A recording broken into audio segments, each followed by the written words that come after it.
Hello students, welcome to interconnecting physics.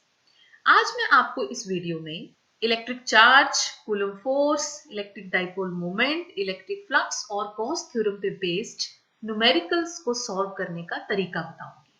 अगर अभी भी आप न्यूमेरिकल्स को सॉल्व करने में कॉन्फिडेंस बिल्डअप नहीं कर पाए हैं तो ये वीडियो स्पेशली आपके लिए है। So without wasting time let's get started. आप रेगुलर अपडेट्स के लिए मुझे नीचे दिए गए लिंक्स पे भी फॉलो कर सकते हैं। तो सबसे पहले देखिए, न्यूमेरिकल सॉल्व करते टाइम आपको कुछ स्टेप्स हैं जो फॉलो करने हैं। बिकॉज कोई भी ऐसा मेथड नहीं है जो कहता है कि 1 मिनट में न्यूमेरिकल सॉल्व हो जाएगा या चुटकियों में आप न्यूमेरिकल सॉल्व कर पाएंगे। आपको कुछ स्टेप्स हैं जो फॉलो करने पड़ेंगे, उसके बाद आप बैठे बिठाए चुटकियों में न्यूमेरिकल सॉल्व कर सकते हैं। तो सबसे पहले है कि आपको क्या करना है, जो प्रॉब्लम है, जो न्यूमेरिकल है, उसको केयरफुली रीड करना है। देखिए कि प्रॉब्लम क्या कहती है, क्योंकि मोस्टली स्टूडेंट्स क्या करते हैं, प्रॉब्लम को पढ़ते ही नहीं है और देख के घबरा के उस प्रॉब्लम को छोड़ देते हैं। तो सबसे पहले देखिए कि उस प्रॉब्लम में है क्या, वो प्रॉब्लम क्या कह रही है, वो प्रॉब्लम कौन से चैप्टर से कोरिलेट कर रही है। ठीक है, फिर आप नंबर 2 पे आएंगे कि फाइंड द कंसेप्ट, थ्योरी और प्रिंसिपल बिहाइंड दैट प्रॉब्लम। फिर आप देखिए कि उस प्रॉब्लम में कौन सा थ्योरी जो है वो वैलिड है, वो कौन से प्रिंसिपल की तरफ जो है वो आपको इशारा कर रही है। ये आपको देखना पड़ेगा। हम इसको आज देखेंगे कि हम इसको कैसे ढूंढ सकते हैं कि किसी भी न्यूमेरिकल प्रॉब्लम में कॉन्सेप्ट को कैसे ढूंढा जाता है। फिर हम देखेंगे कि उस कॉन्सेप्ट में कौन सा फॉर्मूला या कौन सी थ्योरम या कौन सा रिलेशन या कौन सी इक्वेशन बेस्ड थी जो यहाँ पे हम यूज कर सकते हैं प्रॉब्लम को सॉल्व करने के लिए। फिर उसके बाद हम क्या करेंगे कि जितनी भी हमें वैल्यूज दी होती हैं, चाहे हमें चार्ज दिया है, चाहे हमें मास दिया है, या हमें डिस्टेंस बिटवीन टू चार्जेस दिया है, या हमें फोर्स दी है, तो हमने क्या करना है, उनको प्रॉपर यूनिट्स में लिख लेना है। पहले गिवन कर लेना है आपने कि आपको दिया क्या है प्रॉब्लम में। फिर उसके बाद आपने क्या करना है, सारे जितने भी आपको वैल्यूज दी हैं उन सबको सेम सिस्टम ऑफ यूनिट में कन्वर्ट कर लेना है। मीन्स अगर आपको चार्ज दिया है, डिस्टेंस दिया है और आपको फोर्स कैलकुलेट करना है, तो आपको क्या करना है, चार्ज और डिस्टेंस को सेम यूनिट्स में कन्वर्ट कर लेना है। अगर आप एसआई में सॉल्व करना चाहते हैं प्रॉब्लम को, तो आप क्या करिए, उसको एसआई में कन्वर्ट कर लीजिए। या फिर अगर आपको लगता है कि सीजीएस में प्रॉब्लम सॉल्व करना चाहते हैं, तो सारे जो जितने भी गिवन वैल्यूज हैं उनको सीजीएस में कन्वर्ट कर लीजिए। आपने कभी भी वैल्यूज को मिक्स यूनिट्स में नहीं लिखना है। Now solve the problem. अब देखिए प्रॉब्लम चुटकियों में जो है वो सॉल्व हो जाएगी। और जो इंपॉर्टेंट हमारे पास जो वैल्यूज और फॉर्मूलाज हैं वो ये यूज होने वाले हैं। कूलम्स कांस्टेंट स्मॉल के, जिसकी वैल्यू है 9 × 10⁹ newton metre square coulomb inverse square. ये फोर्स की फॉर्मूला है according to Coulomb's law, that is F = 1/4πε0 Q1 Q2 R square, and this is the value of absolute permittivity। Torque क्या लगती है जब कोई डाइपोल इलेक्ट्रिक फील्ड में होता है, that is PE sin theta, where P is dipole moment, E is electric field, and phi is electric flux, which is equal to closed integral of electric field and area vector।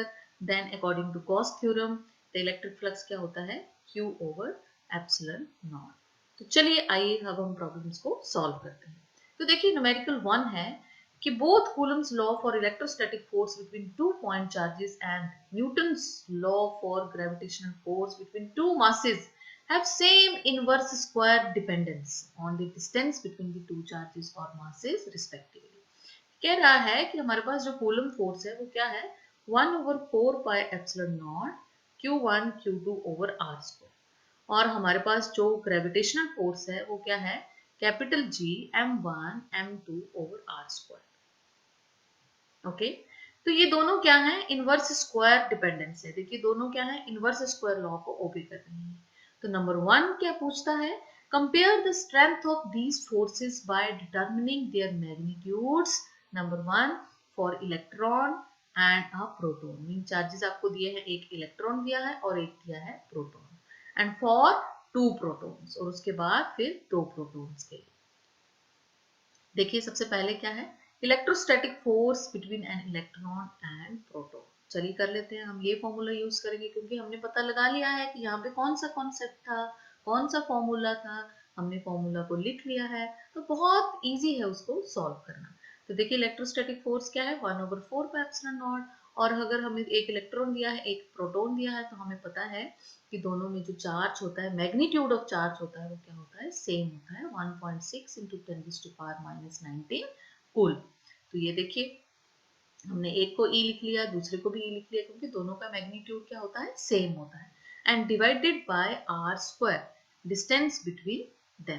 तो ये हमने value जो है यहाँ पे लिख ली। अब देखिए हमें कैलकुलेट करने की जरूरत नहीं है, क्योंकि उसने कंपैरिजन पूछा है, compare, okay. Then gravitational force between electron and proton. अब यहाँ पे हम क्या लेंगे, mass of electron, mass of proton, हमने G की वैल्यू लिख ली है, और ये वैल्यू हमने यहाँ पे ऐसे लिख ली है। और देखिए अब हम जो है इन दोनों को डिवाइड करेंगे, इक्वेशन 1 डिवाइडेड बाय इक्वेशन 2। जब भी देखिए बच्चों आपने कंपैरिजन करना होता है दो क्वांटिटीज में, तो हम क्या करते हैं, mostly we divide those quantities. Now we divide Fe with Fg, value put करेंगे, देखिए r स्क्वायर कैंसिल हो जाएगा, ओके। वैल्यू पुट करेंगे E की, दैट इज 1.6 × 10⁻⁻19, स्क्वायर में है तो स्क्वायर आएगा। यहाँ पे हमने वैल्यू पुट करनी है मास of electron which is 9.1 × 10⁻31 kilogram. फिर है मास of proton that is 1.67 × 10⁻27 kilogram. तो ये वैल्यू जब हम कैलकुलेट करेंगे सारी, तो हमारे पास आएगा 2.4 × 10⁻39। आप क्या कर लीजिएगा, ये जो 10 रेज़ टू पावर्स हैं इनको पहले सॉल्व कर लीजिएगा, साइड पे लिख लीजिएगा। फिर जो बाकी जो न्यूमेरिकल टर्म्स रह जाती हैं यहाँ पे, इनको आप अलग से सॉल्व करके जो रिलेशन है वो निकाल सकते हैं। अब देखिए यूनिट्स कोई नहीं होंगे यहाँ पे, बिकॉज फोर्स को डिवाइड कर रहे हैं हम फोर्स से, तो यूनिट्स यहाँ पे कोई नहीं होंगे। तो अब देखिए आगे, तो Fe equal to 2.4 × 10⁻39 times Fg। तो कंपैरिजन हो गया है, देखिए यहाँ से ये पता चलता है कि electrostatic force is very large as compared to gravitational force between electron and proton। ये देखिए 2.4 × 10⁻39 टाइम्स ज्यादा है ग्रेविटेशनल फोर्स से electrostatic force, it mean electrostatic force is very large. अब दूसरा पूछा है, देखिए दूसरे क्वेश्चन में पूछा है, estimate the acceleration for electron and proton due to electrical force of their mutual attraction. Electrical force में कूलम फोर्स से ही पूछा है, क्या पूछा है, एक्सेलरेशन और इलेक्ट्रॉन के लिए और प्रोटॉन के लिए, और डिस्टेंस कितना दिया है, 1 एंगस्ट्रॉम। तो देखिए सबसे पहले तो हम क्या करेंगे, 1 एंगस्ट्रॉम को जो है वो कन्वर्ट कर लेंगे ऐसा यूनिट में, विच इज 10⁻⁻10 मीटर, ओके। अब देखिए electrostatic force between two protons निकाल लेते हैं पहले, क्योंकि यहाँ पे हमारे पास पहले इलेक्ट्रॉन और प्रोटॉन के लिए था, फिर दो प्रोटॉन्स के लिए भी था, तो पहले इसको सॉल्व कर लेते हैं। तो चलिए बिटवीन टू प्रोटॉन्स, ये देखिए हमने वैल्यू को लिख लिया सेम, फिर हमने ग्रेविटेशनल फोर्स को लिख लिया टू प्रोटॉन्स के लिए, फिर हमने दोनों को डिवाइड कर लिया, और इस बार भी जो है वो इलेक्ट्रोस्टैटिक फोर्स जो है वो ग्रेविटेशनल फोर्स से बहुत ज्यादा है, इस बार हमने दो प्रोटॉन्स के लिए कर लिया। अब आइए थर्ड पे, जब एक्सेलरेशन ऑफ इलेक्ट्रॉन है, देखिए हमें पता है according to Newton second law F क्या होता है, F equal to m into a, force equal to mass into acceleration. तो यहाँ से एक्सेलरेशन कितना आएगा, F ओवर m। तो जब इलेक्ट्रॉन के लिए पूछा है, तो electrostatic force divided by mass of electron. तो हमने क्या किया, इलेक्ट्रोस्टैटिक फोर्स लिख लिया 1/4 pi epsilon not E into E divided by r square, which is 9 × 10⁻9 E square over r square. And Fe की वैल्यू जो है, हमने E की जब वैल्यू यहाँ पुट की है 1.6 × 10⁻19 सॉरी 10⁻⁻19, और हमें R की वैल्यू दी थी 1 angstrom, which is equal to 10⁻⁻10 metre. जब हमने यहाँ पे वैल्यूज पुट की हैं, अगेन वही तरीका है, पहले आप 10⁻⁻पावर्स को सॉल्व कर लीजिए, फिर आप जो है वो बाकी टर्म्स को जो मल्टीप्लाई करके सॉल्व कर लीजिए। So answer is 2.3 × 10⁻⁻8 Newton. Now acceleration देखिए हम निकालेंगे, Fe की वैल्यू हमने ये निकाल ली, हमने यहाँ पे इसको पुट कर लिया, और Me mass of electron is 9.1 × 10⁻31 kilogram. तो हमारे पास जो एक्सेलरेशन आई है that is 2.3 × 10⁻22 metre per second square, क्योंकि एक्सेलरेशन के यूनिट क्या होते हैं, मीटर पर सेकेंड स्क्वायर। अब एक्सेलरेशन फॉर प्रोटॉन, ये देखिए प्रोटॉन के लिए भी Fe की वैल्यू यही होगी, क्योंकि प्रोटॉन के ऊपर की चार्ज जो है वो सेम होता है, ठीक है। सिर्फ मास ऑफ प्रोटॉन चेंज होगा यहाँ पे, दैट इज 1.67 × 10⁻27 किलोग्राम, और जब हम इसको सॉल्व करेंगे तो we will get 1.4 into 10⁻19 metre per second square. अब देखिए आगे क्वेश्चन नंबर 2 है 2 point charges QA equal to 3 microcoulomb और QB equal to -3 microcoulomb are located 20 centimeter apart in vacuum। अब देखिए सबसे पहले आप ये देखिए कि यहाँ पे इक्वल एंड अपोजिट चार्जेस हैं और सेपरेटेड बाय सम डिस्टेंस हैं, तो मीन्स यहाँ क्या बन रहा है, डाइपोल। एक कॉन्सेप्ट तो हमें यहाँ पे ये समझ आ गया क्वेश्चन को पढ़ते ही कि यहाँ पे क्या बन रहा है, डाइपोल। तो क्वेश्चन क्या है, what is the electric field at the mid point of the O of the line joining the two charges. Okay, suppose करिए हमारे पास दो चार्जेस हैं QA और QB और दोनों में डिस्टेंस है 20 सेंटीमीटर। कहता है कि पॉइंट O पे इलेक्ट्रिक फील्ड की वैल्यू क्या होगी। देखिए what is the electric field at the mid point of the O। तो चलिए गिवन लिख लेते हैं। सबसे पहले हम गिवन क्या है 3 माइक्रोकूलम, तो हमें इसको कन्वर्ट करना है कूलम्स में SI में। फिर है -3 माइक्रोकूलम, हमें इसको भी कन्वर्ट करना है कूलम्स में, विच इज माइक्रो को लिखते हैं 10⁻⁻6 से। अब देखिए A B equal to 20 centimetre, इसको भी हम कन्वर्ट करेंगे SI में, क्योंकि हम मिक्स्ड यूनिट्स में क्वेश्चन को सॉल्व नहीं कर सकते हैं। तो ये आएगा 20 into 10⁻⁻2 metre, which is 0.2 metre. Now AO and OB centre distance हम देखेंगे, which is 0.2 divided by 2 is equal to 0.1 metre. Now electric field at O is equal to, हम क्या करेंगे, देखिए सबसे पहले हम इस चार्ज की वजह से यहाँ इलेक्ट्रिक फील्ड कैलकुलेट करेंगे। ओके, फिर हम इस चार्ज की वजह से यहाँ इलेक्ट्रिक फील्ड कैलकुलेट करेंगे, फिर हम दोनों को ऐड कर देंगे। तो वही लिखा है electric field due to QA at point O along OB। देखिए along OB, क्योंकि पॉजिटिव चार्ज से है ये, पॉजिटिव चार्ज की इलेक्ट्रिक फील्ड कैसे होती है, away from the charge, away from the charge, it is along OB।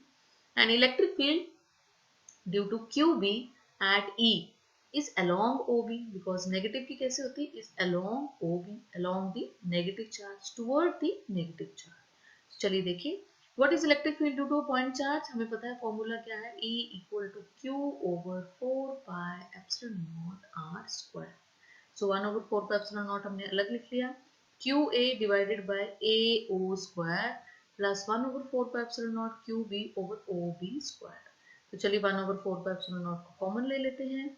QA की वैल्यू पुट करते हैं 3 into 10⁻⁻6, QB की 3 into 10⁻⁻6 अगेन, वैल्यूज पुट की हमने R की, और हमारे पास जो इलेक्ट्रिक फील्ड की वैल्यू निकली है that is 5.4 into 10⁻6 Newton coulomb inverse, which is along OB।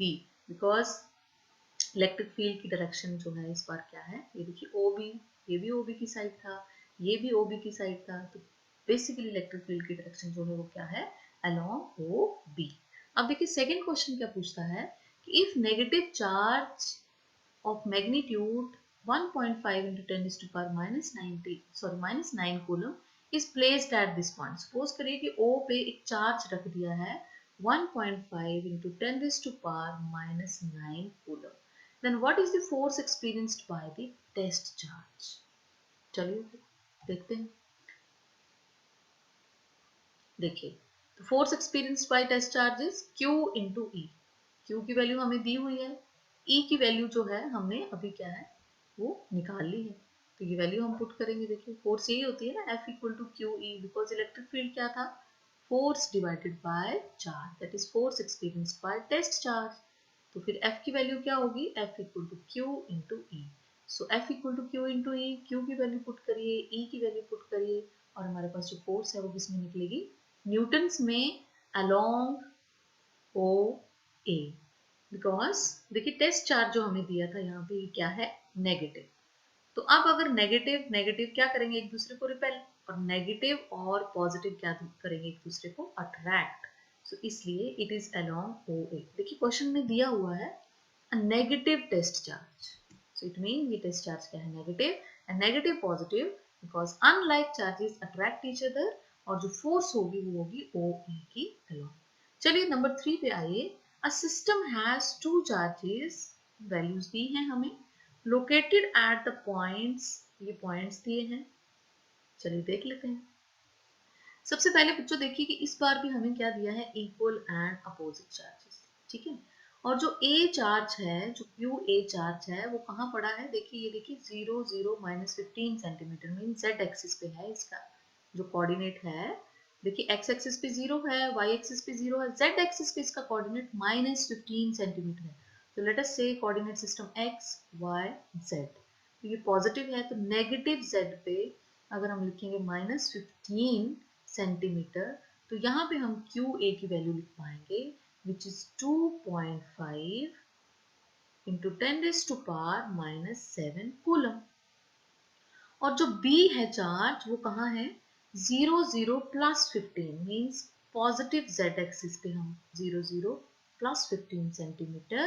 तो यहाँ पे हम जो है वो वैल्यू लिख पाएंगे -2.5 into 10 raised to power -7 coulomb. Okay, तो अभी हमें देख के ये पता चल गया है कि अगेन ये किसका एग्जांपल है? एक डाइपोल का। ध्यान से देखिए आप, equal and opposite charges separated by distance. Okay, और अगर डाइपोल का एग्जांपल है तो डाइपोल की डायरेक्शन लिख लेते हैं।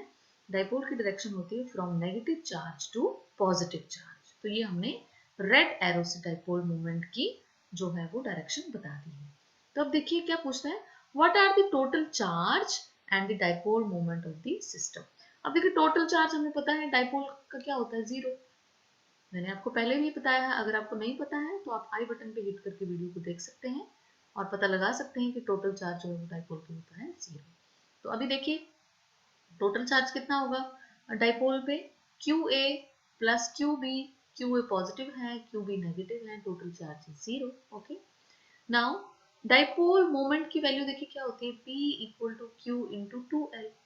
तो Q means magnitude of either charge, कोई भी चार्ज लिख लीजिए आप, इन दोनों में से, हम साइन नहीं लिखेंगे। और 2L क्या होगा? देखिए 2L, 2 इंटू L क्या है? 15 सेंटीमीटर। तो 2 इंटू L 30 सेंटीमीटर, इसको हम जो है वो SI यूनिट्स में कन्वर्ट करेंगे। 30 into 10 to power -2 metre and the answer is 0.3 metre. तो देखिए वैल्यू पुट करिए, बहुत आसान है। और जो हम है वो डाइपोल मोमेंट की वैल्यू निकालेंगे which is 7.5 into 10 to the power -8 coulomb metre along negative z axis, because direction क्या होती है? From negative to positive.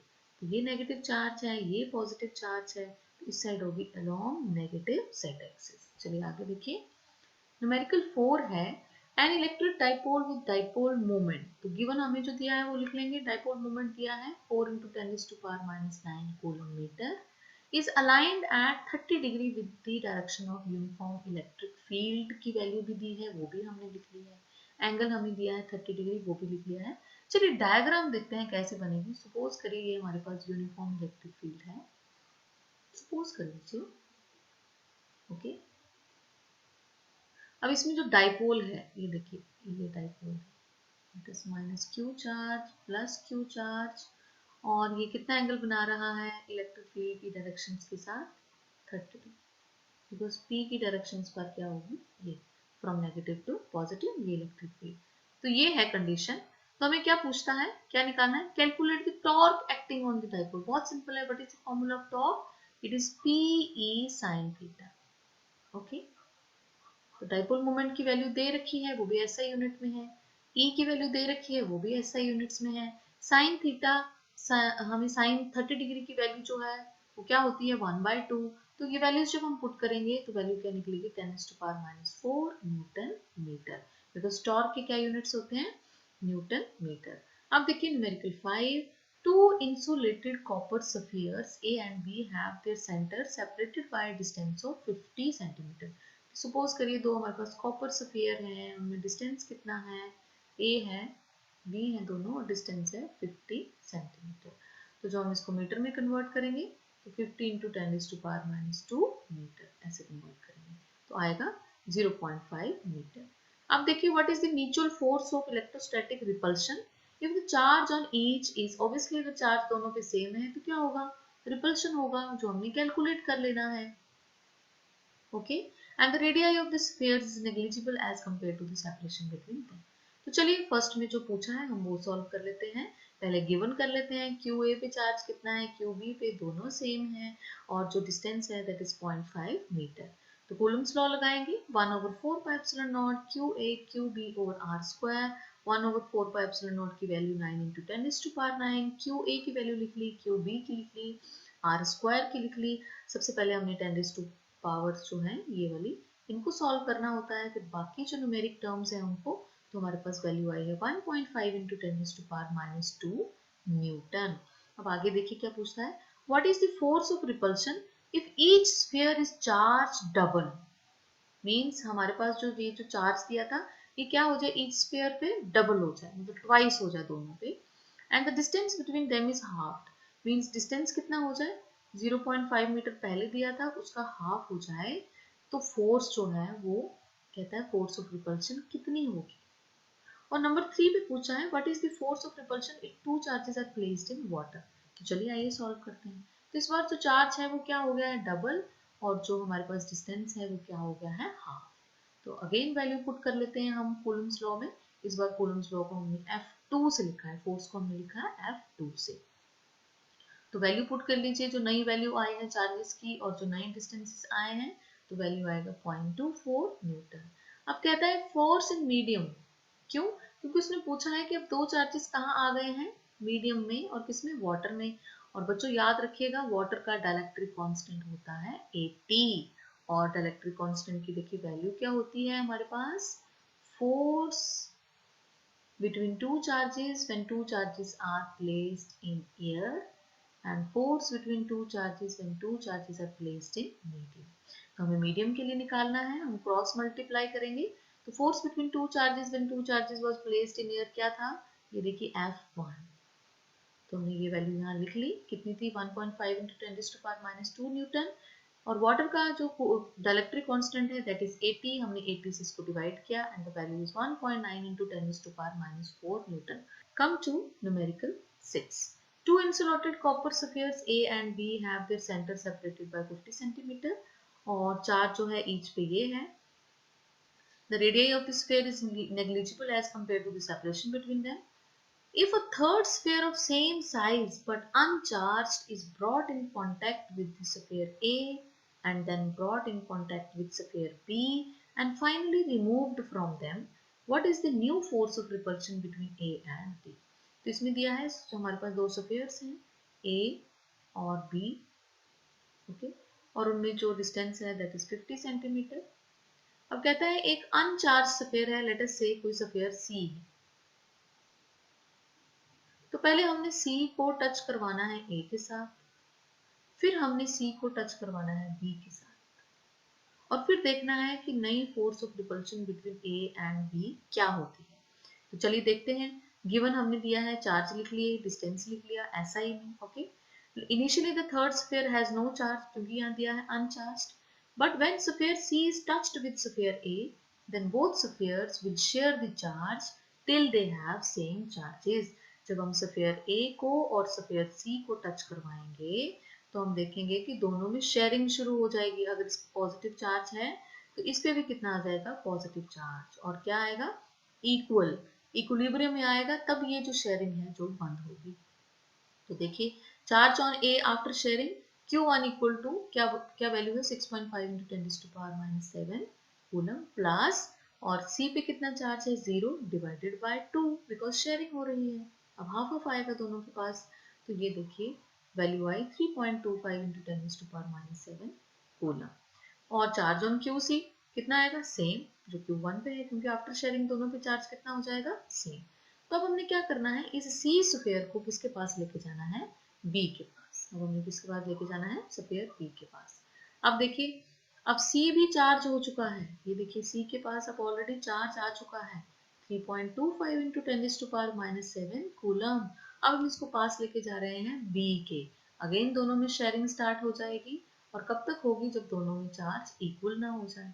तो देखिए Q2 B पे चार्ज देखिए कितना आएगा, QB प्लस QC। QB हमें दिया है 6.5 × 10⁻⁷, और QC हमारे पास अभी आया है देखिए 3.25 × 10⁻⁷। इन दोनों को हमने डिवाइड किया, हमारे पास आंसर आया 4.875 × 10⁻⁷ कूलम। तब देखिए B पे भी चार्ज आ गया नया, Q पे भी चार्ज डेवलप हो चुका है। तब न्यू एज पर क्वेश्चन में क्या पूछा है, new force of repulsion between A and B. तो देखिए हमने कूलम्स लॉ अकॉर्डिंग फॉर्मूला लिखा, 1/4 की वैल्यू लिखी। Q1 क्या आ चुका है 3.25 इंटू 10⁻⁻7 कूलम, और Q2 की नई वैल्यू है ये, हमने डिस्टेंस से डिवाइड किया और हमारे पास जो नई फोर्स ऑफ रिपल्शन है दैट इज 5.7 इंटू 10⁻³ न्यूटन। अब देखिए next numerical, late us consider uniform electric field की वैल्यू दी है यूनिफॉर्म इलेक्ट्रिक फील्ड की। तो नंबर 1 क्या पूछा है, what is the flux of this field through a square of 10 centimetre on a side whose plane is parallel to y-z plane। सबसे पहले हम क्या करेंगे, हमें ये पता चल गया कि यहाँ पे हमें फ्लक्स निकालना है, ठीक है।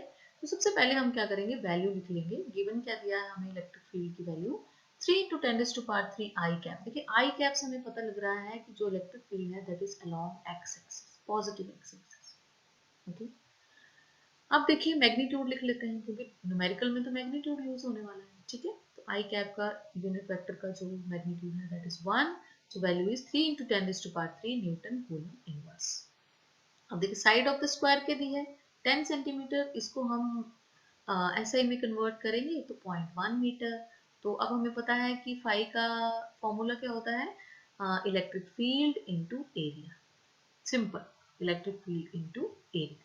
तो देखिए एरिया क्या है स्क्वायर का, 0.1 को हम 2 बार मल्टीप्लाई करेंगे, है ना, 0.1 0.1, तो answer is 0.01 metre square, okay.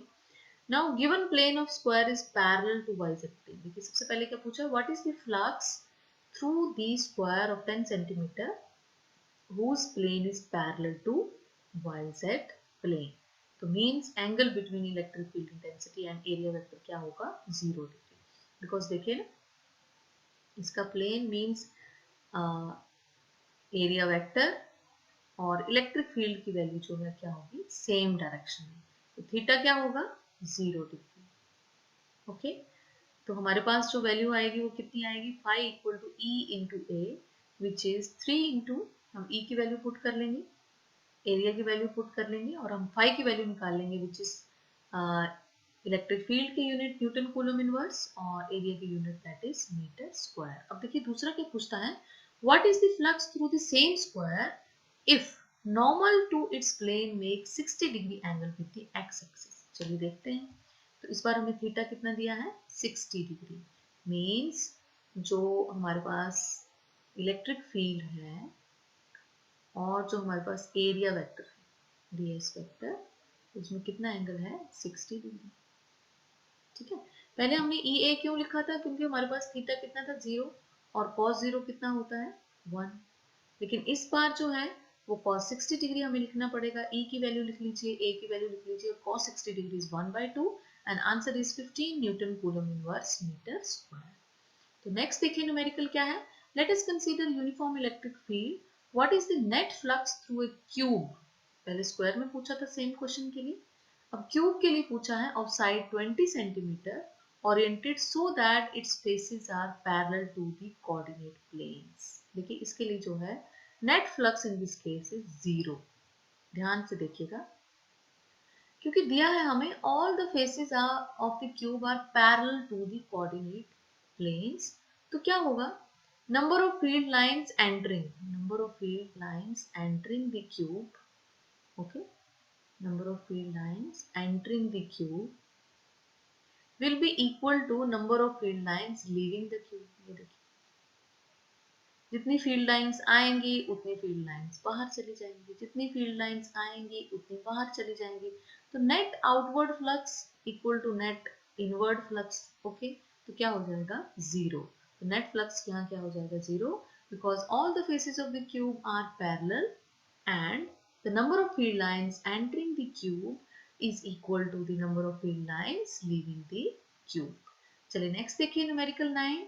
Careful measurements of electric field at the center of the black box indicates that net outward flux through the box is net outward flux, okay, कितना दिया है, 8.0 into 10⁻³ newton metre square coulomb inverse. क्या पूछता है, हमें flux दिया है, हमने लिख लेना है, यहाँ पे गिवन हमने कर लेना है। क्या पूछता है, what is the net charge inside the box. तो देखिए हमें पता है according to Gauss theorem, according to Gauss theorem flux कितना होता है, phi equal to Q divided by epsilon naught. Okay, कितना होता है, Q divided by epsilon not.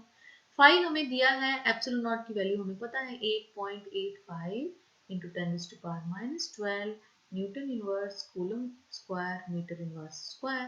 तो हमने Q की वैल्यू निकाल लेनी है, क्रॉस मल्टीप्लाई करेंगे, Q will be epsilon naught phi, epsilon naught की वैल्यू पुट करेंगे, phi की वैल्यू पुट करेंगे and we will calculate the value of charge which is 0.07 microcoulomb. Okay, तो ये था net charge inside the box. Okay, B में पूछा है if the net outward flux through the surface of the box is zero. Net outward flux मतलब ये हमारे पास को बॉक्स है, देखिए अगर नेट आउटवर्ड फ्लक्स अगर क्या है जीरो, तो could you conclude that there were no charges inside the box? No, हम बिल्कुल कंक्लूड नहीं कर सकते हैं। क्यों? क्योंकि हमें आउटवर्ड फ्लक्स दिया है, हमें इनवर्ड फ्लक्स का कुछ भी पता नहीं है। तो इसका आंसर होगा कि no, if the net flux is zero. Net flux means कि इनवर्ड फ्लक्स और जो आउटवर्ड फ्लक्स है वो क्या हो, टोटल जीरो हो, बट सिर्फ हमें दिया है आउटवर्ड फ्लक्स। तो हम आउटवर्ड फ्लक्स से ये पता नहीं लगा सकते हैं कि बॉडी पे चार्ज जीरो है या नहीं है। और अगर नेट फ्लक्स अगर हमें जीरो दिया है तब हम पता लगा सकते हैं कि नेट चार्ज जो है बॉडी पे जीरो है, या फिर उसका एक और मतलब भी हो सकता है कि बॉडी पे जो है वो equal amount of positive charge है और equal amount of negative, means equal positive equal negative, तो टोटल चार्ज क्या है, जीरो। तो चलिए आइए देखते हैं आगे numerical 9। A point charge of 10 microcoulomb is at distance 5 cm directly above the center of the square of the side 10 cm as shown below। ये देखिए स्क्वायर साइड ली है ना, और उसमें जो हमारे पास जो चार्ज है 10 माइक्रोकूलम वो सेंटर से 5 सेंटीमीटर पे यहाँ पे पड़ा हुआ है। So what is the magnitude of electric flux through this square? Hint, hint दिया है हमें क्वेश्चन में, think of the square as one of the face of the cube with edge 10 cm। So according to Gauss theorem हमारे पास net flux क्या होता है, Q over epsilon naught। Now हमें दिया है क्वेश्चन में और हमने assume भी कर लेना है इस हिंट को, square as the one of the face of the cube, then electric flux through one face is phi net। ये जो हमें क्वेश्चन नंबर 1 में टोटल फ्लक्स दिया था इसका क्या होगा, डिवाइडेड बाय 6, क्योंकि क्यूब की कितनी साइड्स होती हैं, 6 side, top bottom left right and front end back, 6 sides होती हैं। तो अगर 6 साइड्स में फ्लक्स ये है तो एक साइड पे कितना होगा, अगर स्क्वायर को हम मान लेते हैं कि क्यूब की एक साइड है तो फ्लक्स कितना होगा, टोटल फ्लक्स डिवाइडेड बाय 6। तो 1/6 क्यू की वैल्यू हमें दी है, कितना दिया है हमें क्यू, 10 माइक्रोकूलम। हम इसको कन्वर्ट करेंगे कूलम्स में, 10 इंटू माइनस 10⁻⁻6 कूलम, और एप्सिलॉन नॉट की वैल्यू हमें पता है, तो हमारे पास जो फ्लक्स निकलेगा दैट इज 1.88 10⁻5, फ्लक्स की यूनिट है newton metre square coulomb inverse. हमने ये वैल्यू यहाँ पे यूज किया, तो बहुत ही सिंपल था ये भी। अब देखिए न्यूमेरिकल 10 में क्या कहता है, a point charge of 2.0 microcoulomb is at the corner of the cubic Gaussian surface 9.0 centimeter on edge। कि हमें एक क्यूबिक गॉसियन सरफेस दिया है, ओके, और उसका जो एच है साइड्स हैं वो कितनी है, 9.0 centimetre. What is the net electric flux through that surface? So net electric flux is phi equal to Q over epsilon naught. Q की वैल्यू हमें दी है 2.0 माइक्रोकूलम, इसको हम कन्वर्ट करेंगे कूलम्स में, एप्सिलॉन नॉट की वैल्यू दी है, वैल्यू पुट करेंगे and we will calculate the net electric flux. तो बच्चों ये थे कुछ न्यूमेरिकल जो इलेक्ट्रिक फोर्स पे भी बेस्ड थे, गॉस थ्योरम पे भी बेस्ड थे, डाइपोल मोमेंट पे भी बेस्ड थे। आई होप आपको समझ आ गए होंगे। तो बच्चों न्यूमेरिकल्स में कॉन्फिडेंस बिल्ड अप करने के लिए आपको उनको टाइम देना पड़ेगा।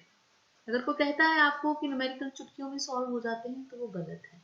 You have to sit, you have to give time to solve the numericals, और एक बार जब आपको पता चल गया कि how to solve the numerical, how to solve the numerical, एक बार जब आपको पता चल जाएगा तो आपके लिए बहुत ही इजी हो जाएगा न्यूमेरिकल्स को समझना, कॉन्सेप्ट को समझना। लेकिन उसके लिए सबसे पहले आपको प्रैक्टिस करनी पड़ेगी, आपको प्रैक्टिस करनी पड़ेगी। कोई भी ऐसा मेथड नहीं है जो ये कहता है कि भाई चुटकियों में सॉल्व हो जाएंगे, आप एक फॉर्मूला याद कर लीजिए सभी न्यूमेरिकल्स निकल आएंगे, ऐसा कुछ भी नहीं है। इन मिथ से आप दूर भागिए, अपने आप को समझिए, टाइम दीजिए और खुश रहिए। So thank you very much. अगर आपको पीडीएफ नोट्स की ज़रूरत है तो आप मुझे कमेंट सेक्शन में लिख सकते हैं या फिर आप मुझे टेलीग्राम पे भी फॉलो कर सकते हैं। Don't forget to like, share and subscribe interconnecting physics. Thank you very much. Stay healthy, stay happy.